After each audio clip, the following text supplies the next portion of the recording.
and seeing names because I want to interact with people, and I'm saying things that are my opinion. I can be wrong, not very often, but I can be wrong too.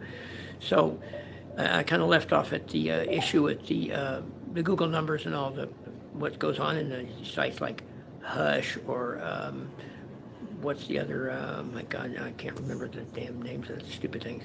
Um, and there's a bunch of different sites, and you get 100 women call you or answer your thing at the same time, and they just say hi. And I don't like to just go hi. I want to put some content with it. That's my issue with the YouTube live stuff already is content.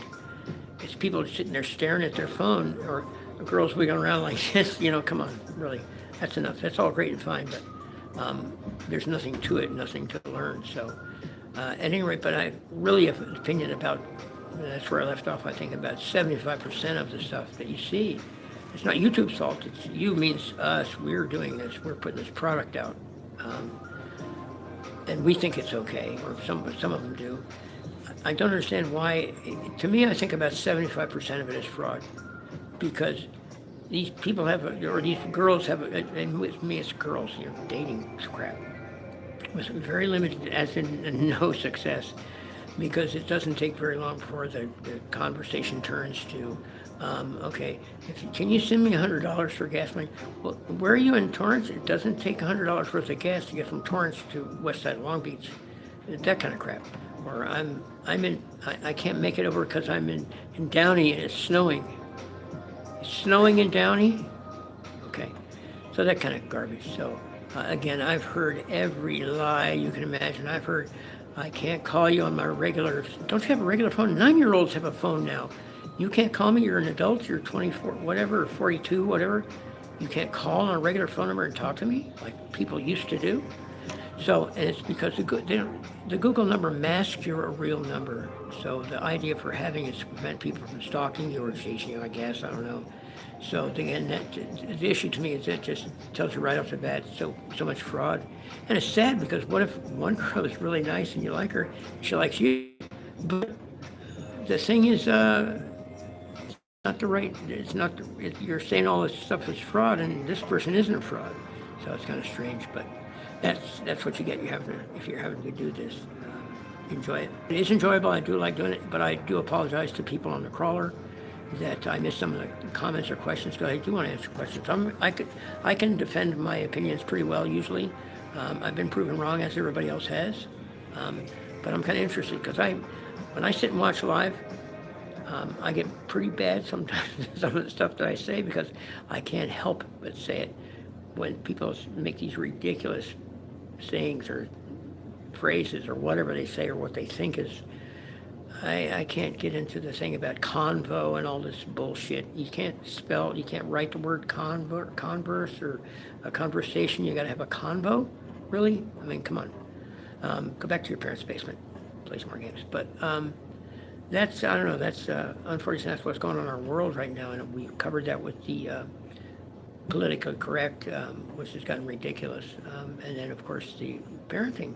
My cat, I wish my cat, who had kittens 5 weeks ago, 6 weeks ago, I wish she had been my mother in some ways. My mom was great, big-time alcoholic, but, that's the most interesting revelation I've ever had in my life was I got a DUI in like 1982. Running from the cops in or highway patrol in Topanga Canyon, which was a mistake.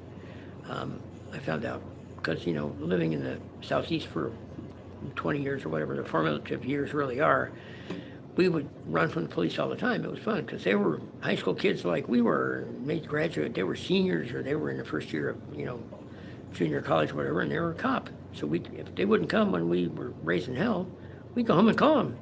There was no caller ID in 73 or 2, so we'd call them and say, hey, where are you guys? And they'd come and chase us, but in California it's a little bit different.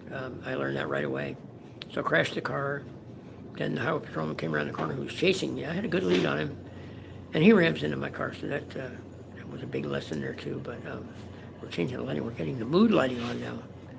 So at any rate, I also had the thing on private instead of public for some reason. Oh, there's the yellow back again.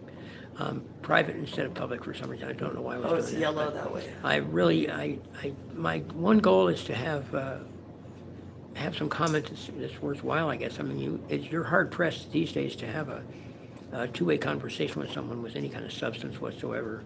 And, you're talking to somebody about subject A, okay? A third person walks up and starts talking to the guy you're talking to about subject B, nothing related to you at all. No pause, no excuse me, no nothing. And the person you're talking to originally then starts talking to this guy. Well, who's the rudest? The guy that you were talking to, or the guy that came up and, the guy that came up and interrupted us? So that was a little earthquake there. That's what was happening. So at any rate, that's kind of my goal. It's enjoyable. You have It's a lot of 33 fun. people watching you right I'm now. trying to get it straight where I know it's the mechanics I've taken.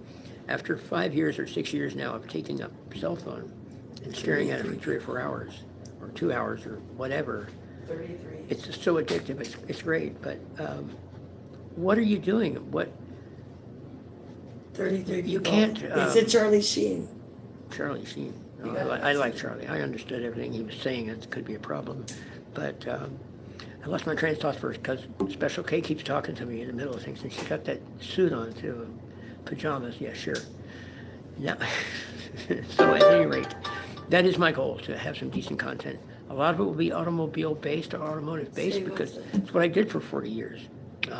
Must it be? Learned a lot of things about life just working in body shops, like how people are. You're a body shop manager, but you're a marriage counselor and a good friend and Say a hi to lover or Boston whatever. Bill. What? Boston Bill. Say hi to Boston. Hi, Boston Bill. Oh, we mentioned Quincy earlier, and I've met a girlfriend now recently who's from Worcester. So I know we used to go, when I was married to Linda, we would go to Boston every year for about 10 years. That was great. Angel's on there Really saying you're good just people. a chill man. A what? Angel said you're a chill man. Well, she's right. It's a boy.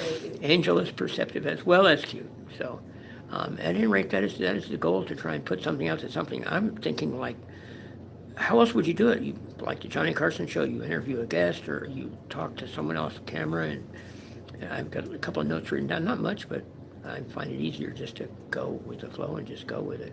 I hope I'm not rambling. He says, I read the comments. I I'm like not this AI. city. Let's see what we got here. I have to do like the other people. You are kind. Yes, I am kind. Thank you, Nash. Good to be here. And Boston is pretty cool. The land of no parking, but it's pretty cool. Angel Moreno, thank you. Somebody said it's so long to get random. But it's been submitted what you know, Michael J. Fox. I don't know what that means, super flogger. I love some of the names. That's cool. That's where we came up with the Where Did Todd Go thing. It had something This to do guy with deserves to be a legend. has something to do with my niece and smoke. So that's all I can tell you. I had a picture of it at one point in time. So anyway, that's my goal. The next time I'm going to go is in about 2 days. And what I want to do is my good friend Paul Collins from Pack Design in Long Beach, West Side. He's an architectural firm there. He's been helping me a lot, and I've been helping him out too, as well as getting organized. Shout out to his wife, Petra, that she's had diagnosed with cancer last year, and it sort of affected his whole business, so we've got that all straightened out. And my friends Jeff and Tess as well are helping out with that. Jeff has done some marvelous marble work in the bathrooms and stuff at Paul's place. Nice office. He's looking for an up-and-coming architect, if you can find one. Somebody getting out of college, or you're taking your second 4 years to learn how to be an architect. He has a nice office, nice equipment, sort of set for an architect. Put it that way. The planners and the big wide copiers and color and stuff that would help somebody starting up. I don't know whether that's going to formulate or not. I couldn't tell really, but he may end up he's going to retire but stay in the building. He is a musician as well, has a full studio, and wants to start doing his thing he loves the most. So the next one is going to be, I've built a place in the back of his business, a rather large, probably 200 square feet, don't you think, to lock up back there? Closed it off and getting ready to start doing some drywall and stuff and make a place, and I'll stay back there and have that as my, I hate this saying, man cave, I hate that stuff, but at any rate, that's going to be the next show, so we'll look forward to that in a couple of days, I hope so. And again, thank you to the subscribers and the people on the crawl. I've watched so many different things go on, Talk to some of them. They wanna and I've said so many, I've been so mean to a couple of people over the time. You know, come on, girls. You can just dance in front of the thing like that and pantomime. And housewives, 50 years old, pantomiming songs, you know. I love all kinds of wild music, so it's not that I'm that conservative, but at any rate, I hope to thank my producer, Special K, in her pajamas. At any rate, and this is live from Long Beach we're kind of above the Shoreline Drive, Shoreline Village there. What's the craziest thing that happened to you Yeah. if you don't want to say it's all right? Some of these things I can't really say because my daughter might see this someday. I haven't told her I'm doing this yet. Enough they want you to see. Well, I kind of can't do that. I can't tell my daughter I'm a member of the Black Dragons and the VC Boys in Santa Ana because nobody can figure that out. I don't think. It was a time. You know, your life goes in eras, right? So everybody be safe and enjoy it, and I'll have. So you're not going to tell me I'm the gonna craziest thing? I'm going to start off with at the building in the back of Paul's at Pack Design to show it to start off. It's got stuff packed in right now, Go Back to the Future. and I want to. What? He said go Back to the Future in 2 no's and a half. Read your comments. The craziest things ever happened to me? There's been a few of them, quite a few actually. The most current has to be the Grand Cherokee that climbed on top of my Audi on Ocean Boulevard at Bluff Park. I'd come back from Palm Springs that night. I'd rented a house out there and had finished and drove home that night at like 3 o'clock in the morning. And joined my buddy Sean on Ocean Boulevard. We're at Bluff Park. We were right there looking out. And 6 o'clock in the morning. And it's 2 lanes going into downtown and 2 guys going into work, I guess, at 6:15 or whatever. Got mixed up a little bit. And the guy in the Jeep, I'm parked on the side of the road. He hit I had an Audi A4, the wagon, the Avant, good looking old car. He turned right when the guy cut off his lane and he just climbed right on top of the car. So when it was all done and said, I'm just sitting there. It blows out the back glass and the glass comes forward. My cat comes forward. He was coming with me from Palm Springs, obviously. And I stop. I'm sitting there and I stop moving. I look out the window and there's a license plate of the Jeep right here beside me, right by the next window. And his right front wheel was in my right rear quarter with the cat. And the Jeep was on my roof of my car like this, and one wheel is on the ground. The left rear wheel is on the ground. It's just teetering back and forth like this. It was a perfect picture, but I'll have to find that in my old phone. But that's some of the crazy stuff. And the raid in Santa Ana, that was pretty interesting too. I thought, what are those guys shining a flashlight at me for? And then I looked up and it said gang on the back. I'm like, what's that? They showed us really quick. That was an interesting time, but like I say, again, I can't tell my daughter about this stuff. So, at any rate, so again, be safe and everybody stay happy. Keep going there, asking you questions. And just Kate keeps stopping me, but Shout out to say hi to them. I'm gonna start working with the. So we've got Lake and Leisure. Lake and Leisure. I think that's what it says. Yeah, I'm pretty close. Thank you. Hi, sir. Don't call me sir. I'm about the most immature older guy you've ever Call him seen. Toddy. I'm calling Chris Tucker. What's that mean? Tell him Todd. Huh? You're Todd. I am Todd. I know I am. I remember that. I can look in the mirror and see it. I have ID and everything. At any rate, so that's what I want to do is I'll turn a nice before and after, and you can watch what I do. I hope put it together. It's going to be a nice little place, a little haunt, a little place to hang out. So maybe you're going to come hang out with me. I'm chilling. What did they say? I'm chilling.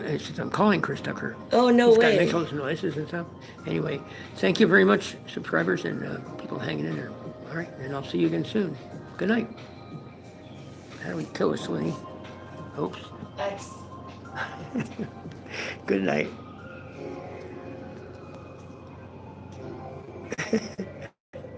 There we go.